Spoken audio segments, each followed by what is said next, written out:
रानी ने बड़ा विचार किया, हाथ जोड़ करके पलंग पर बैठा रहे, भोजन कराए।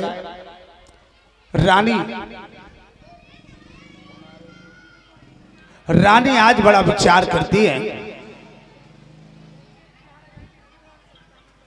सुखदेव जी महाराज थोड़ा ध्यान करते हैं।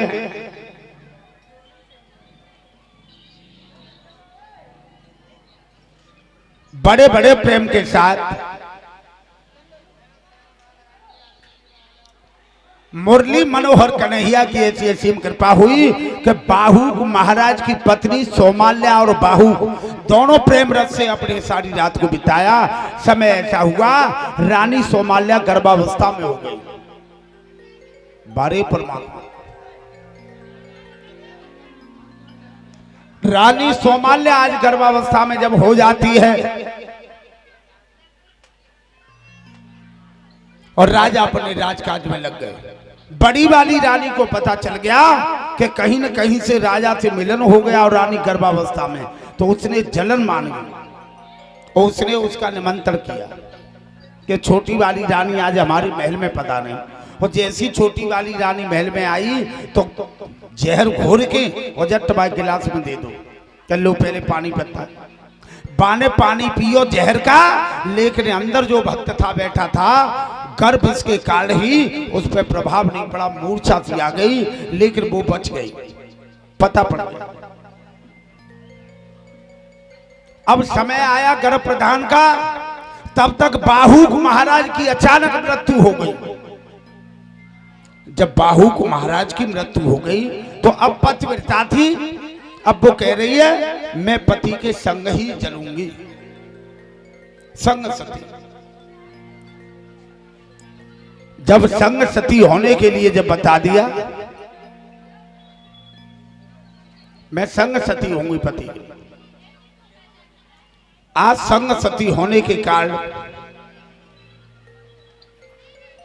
और बड़ा विचार करते। अगस्त करदम ऋषि नारद ब्रह्मा सभी आ गए। भाई तुम अपने प्राणों की केवल संग सती कर सकती हो, दूसरे का तुम्हारा अधिकार क्या है? जो अंदर बच्चा पल रहा है वो भी साथ कैसे चला जाएगा? आपका अधिकार नहीं है संग सती। पतिव्रता के ये नियम नहीं होते हैं कि दूसरे बच्चे को भी चलाना साथ। तुम गर्भावस्था में मना किया, नहीं माने। जब नहीं मान रही हैं तो उन्होंने कहा नेक झाड़ी में खड़ी हो जाओ, हमारा वचन है। जो सोमाल्या झाड़ी में खड़ी भई, जो उन्होंने जग के छींटा मारे, वेद मंत्र बोले, सोई गर्भ की दर्द हुआ और दर्द होने पर पुत्र तन की प्राप्ति होगी। बोलो गोविंद भगवान की, बोलिए सगर महाराज की। सगर पैदा हो गए।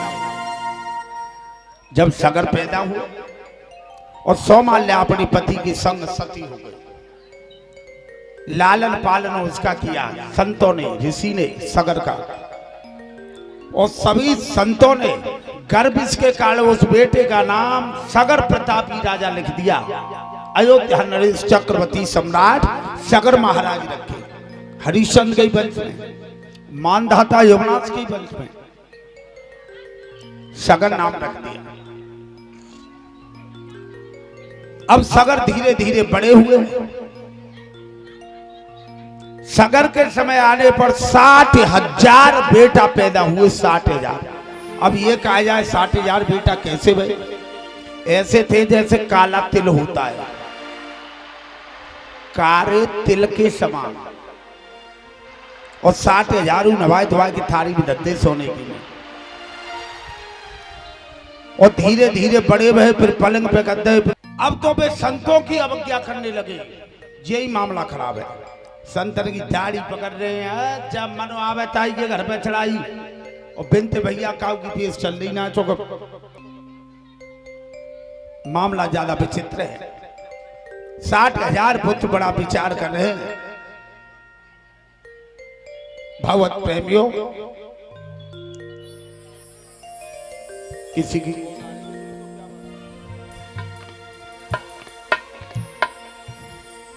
सगर महाराज आज कहने लगे, अब तो बड़ी दुखी। सोबत बैठत चैन ना पर रोके आगे जी आगे जी आगे जी आगे बेटा ही बेटा दी। सगर ने कही हे भगवान जाते अच्छो जी मस्जिद तो बढ़िया है, अब ना चैन पर रो। संतन की अवज्ञा कर रहे हैं। चौपाई दी है, चाकू दुख दाल दर्द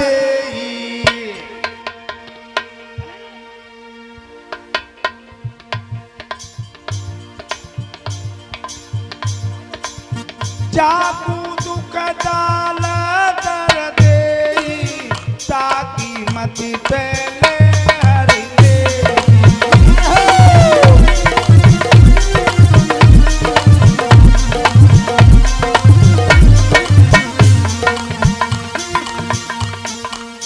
आज बड़ा विचार करते, जाकू दुख दाल दर्द और बाकी मत पहले हर ले।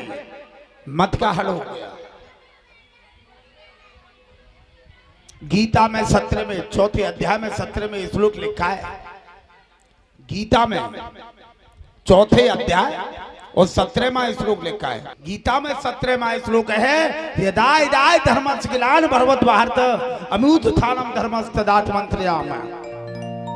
जब जब भूमि पे पाप अधिक बढ़ता है तब भगवान अवतार धारण करके पृथ्वी का बाहर हरण करते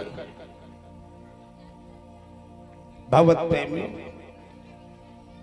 अब तो सगर महाराज ने अश्वमेध यज्ञ करना शुरू कर दी कि इन बच्चों को तो समाप्त करवाना ही। बहुत बड़ा घमंड हो गया, पृथ्वी पे छोड़ेंगे नहीं किसी को। अश्वमेध यज्ञ की तो श्याम कर्ण नाम का घोड़ा छोड़ा, सोने की चीर कसी हुई है, तांबे के पत्र पे लिखा है जो कोई इस घोड़ा को पकड़ेगा वो सगर पुत्रों से युद्ध करेगा। घोड़ा जा रहा है, देश विदेशों में चक्कर खा रहा है। घोड़ा को देख के तो सबकी इच्छा चल रही है कि हम पकड़ ले, पर पत्र देख के सोई पैरों से धरती के थक जाते हैं कि सगर के बेटन से युद्ध को पकड़े। कहने का तात्पर्य पृथ्वी की पर ऐसा कोई सूरवीर नहीं पैदा हुआ जो कि घोड़ा को पकड़ ले। घोड़ा कैसे आकाश, घोड़ा कैसे ताकत देता हुआ जा रहा है।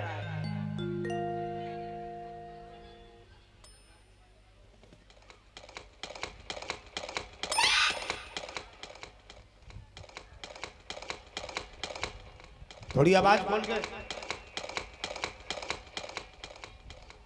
जैसे घोड़ा चलता जा रहा है लेकिन किसी की ताकत नहीं पड़ रही है। कौन पकड़ ले?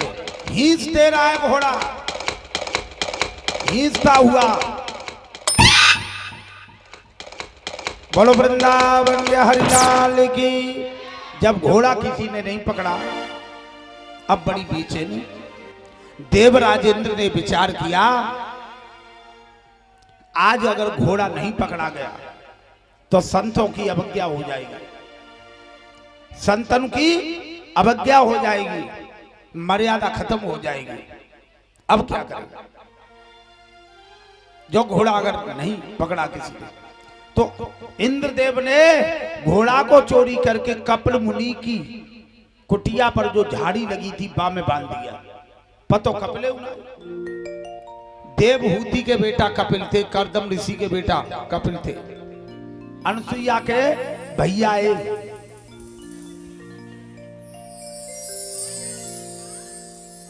यहां मत बिछाना भैया, यहां नहीं, इतनी जगह तो।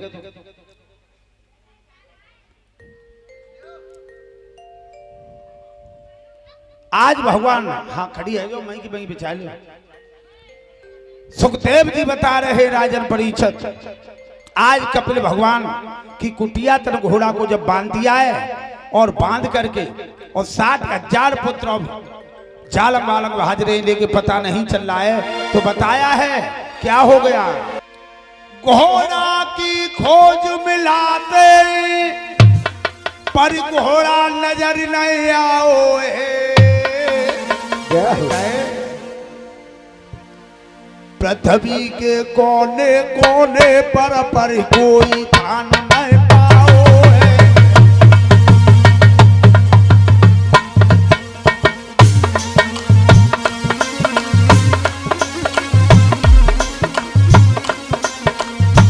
बेटा कहाँ है भैया?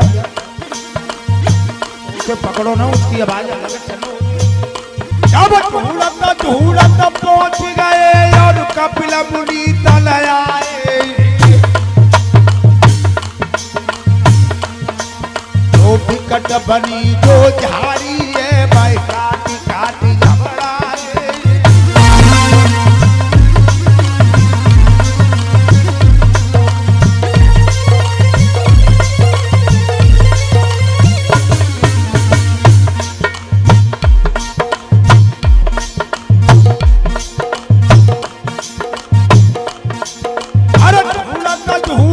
घोड़ा पैरन में पड़ गए अब छाड़े, पृथ्वी को खोद खोद करके अब था समुंदर कर डाले।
कन्हैया